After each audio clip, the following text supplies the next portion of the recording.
How to make a Chase account. Hey everyone, welcome back to the channel. In this video we're going to learn how we can make a Chase account, so make sure to watch the video till the end.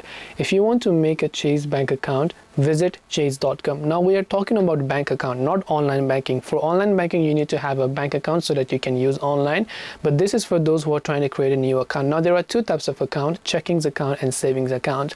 Depending upon which type of account you want to create, select the option called open an account after you head over to the respective websites over here, right? So just select open an account. Now there are certain information that you need, like your government issued ID, which could be a state ID or driver's license, and whatever else it is, you can just select open an account option here. Now currently they are giving $500 more within 9 days for some kind of stuff going on, but you have to fill in those documents right from your website, and then you also need to provide your proof of addresses, your social security number or your driver's license or state ID.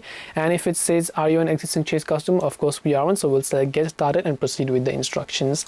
So this way you will be able to go ahead and then open up Chase account online. Hope this video was helpful. If you have any questions, feel free to leave them down.